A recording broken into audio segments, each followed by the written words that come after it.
And there's a little controversy on Packers Twitter right now because of a clip in which one Tyler Herrick, shout out to Tyler, in which he clipped this from last night's stream, talking about scheme and players and talking about LaFleur's scheme and Shanahan's and McVay's. And let's just play the clip. As the Shanahan offense is different than the LaFleur offense by a lot. The Correct. Shanahan offense is also different than the McVay offense. The McVay and LaFleur offenses are very similar.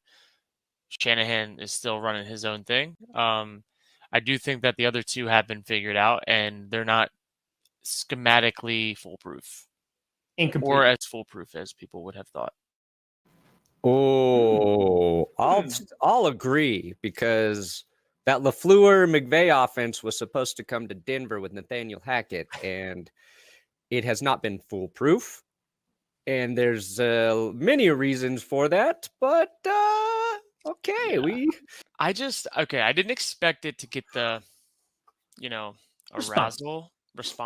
arousal too last night, but I think diving into it more, I think people need to understand, just because you come from the same tree and you have the same terminology doesn't mean that you have the same scheme or the same player fit or the same way that you call plays or how you design plays week to week. Your offensive install at the beginning of the year, the words are almost the same, the formations are pretty similar, but like how you call plays is totally different, and that really is what the scheme is.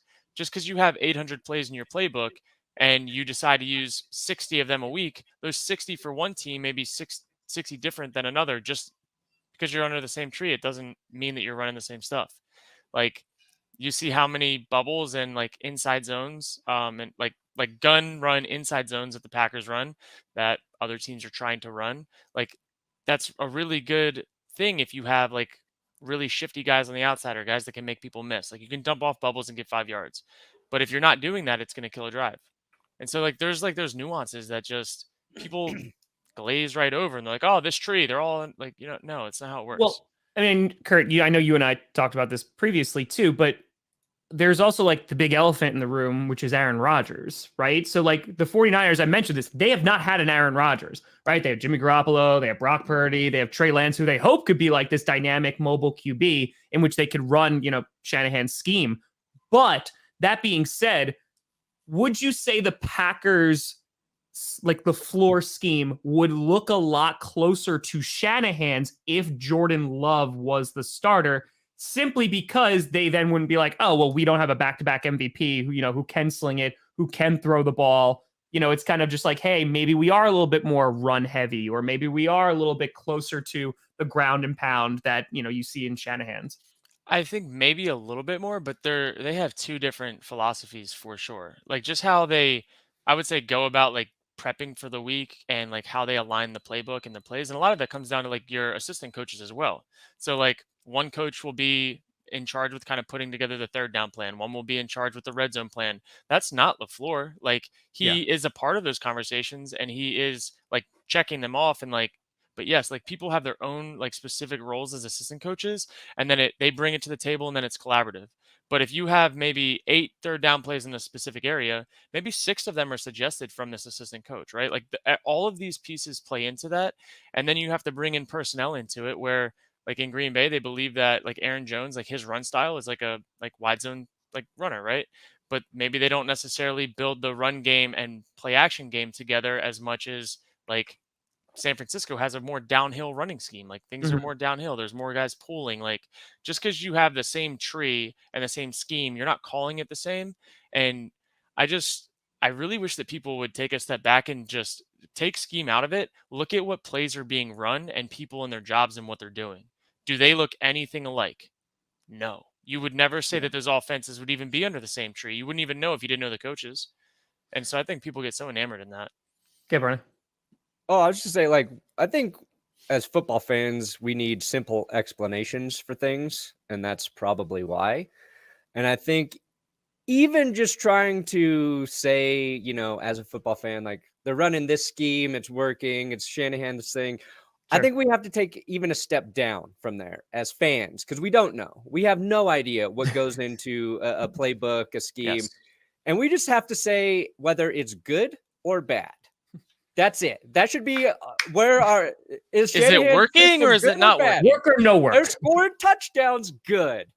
Is there a a third string who was really the fourth string quarterback starting preseason for them? Is he playing extremely well at a high level, taking care of the football, completing passes, guys are wide open and he's delivering? Or is it like everything is really tight and like, you know what I mean? It's I think last night the first touchdown to Kittle on the fake double screen Yeah, tight end up the middle, like that was a really good impersonation. that was Like great. I that think Perna is could be the QB.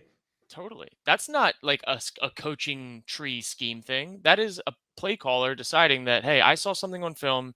This is how I feel like we can best attack it for this particular team this week. And like I think there's more to it than just, hey, this is what we run. We're gonna put it in because we know cover 3, this play works, cover 4, this play works. Like it's like really dialing it up versus relying on the scheme. I don't think Shanahan relies on his scheme and his roots as much as other people do. He's willing to kind of go off the reservation and you know what I mean, like take chances. But when you have a defense that's the number 1 defense in the league, you can You can take do it. it. So I don't think people talk about that side of the spectrum either. Like the Packers, like these teams that are under that tree, they don't have the best defenses in the league right now. So their offenses, like, can you afford to like be as risky? Maybe not. So, because there is the other thing that's kind of getting some response is talking about, okay, the McVay part had been figured out as well, and then like there's people who are saying, well, like look who just won a Super Bowl, and your response literally was like, yeah, because they went out and like got a whole bunch of guys. So, do you think that this season in particular is more because like the scheme's been figured out? Is it injuries? Is it like players left who are like big time contributors? Their offensive line doesn't exist anymore? Because it just seems like you have Shanahan who can take a Brock Purdy, put him in there, and that's no offense to Brock whatsoever. Put him in there, and like they can still be incredibly successful. Yeah. If Aaron Rodgers goes down, I don't know in the same scheme that you could do that. Matthew Stafford went down. Baker Mayfield, he had a nice like 2 minutes, played well for like 5 minutes in the fourth quarter, led them to a comeback, which was really impressive, but they played like garbage that entire game. Yeah. So like, can you kind of speak to like the McVay part as well? Yeah, I think that's like entirely team building too. And it's not just offense, but offense is a big part of it. But like, I don't feel like anyone in the 49ers locker room saw Trey go out and they were like, oh shit, our season's over. We still got Ooh. Jimmy, we're good. And then Jimmy went out. I can guarantee you no one in that locker room was like, oh my God, we lost Jimmy, our season's over. What are we gonna do? Yeah. It's literally like that cliche next man up because they are all bought in to the process and how they formulate the playbook for that week and how they deliver it, how like what their process looks like. Like it's a unique place to be where they're really like everybody's just bought in. Whatever that role looks like that week, we feel like that's what's needed to win. And that's what I took away from there. Like some weeks, Christian McCaffrey scoring 3 touchdowns, throwing, catching, receiving. And then some weeks, Debo's getting 2, 3. Like it's all based on like what they feel is best prepped for that week. And I think that they do that because they don't go into any game being like, we're just going to do our stuff and we're better than them because our scheme allows it. Like they're going to dial it up where I think some teams do believe like, hey, we have the players, we have the scheme, we're just going to do what we do. And like, I think that's just kind of like, I don't know. It's a different way to do it.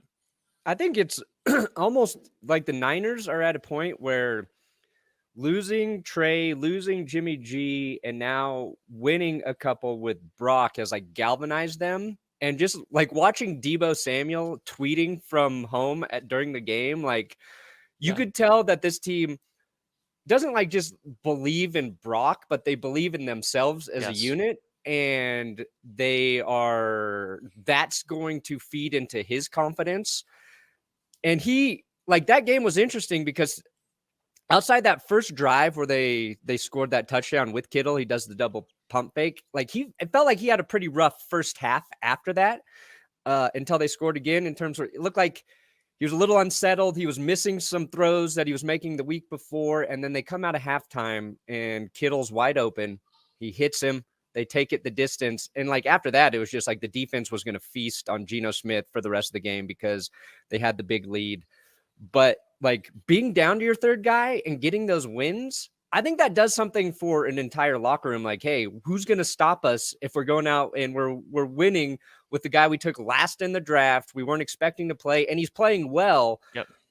Because we have playmakers. We did it without Debo Samuel. And I thought actually like the guy, it felt kind of like the offense might be missing last night was Elijah Mitchell, who's not coming back for a while, but like McCaffrey had to be the workhorse last night. And he can do that, but I don't know if that's exactly how you want to use McCaffrey every It's week. not. It's It not. is But if not. it felt like they might be breaking off some more big plays in the running game if they had Mitchell. But you were there for like 8 weeks, 6 to 8 Yeah, weeks? between 8 and 10 weeks. I'm not 8 and entirely 10 sure. weeks? What, like, I had a couple questions for Yeah. you. If anybody doesn't know, Kurt was with the 49ers for most of this season. First question I had, and I've been thinking about this one for a while. I can't wait. Is Jimmy Garoppolo as striking in person? Do you know as how many he is on times he got camera? asked that last night? He got Jimmy, asked that, and if Brock Purdy's nickname is true. See, I kept it classy. You did. Jimmy's a great looking guy, man. He's a great looking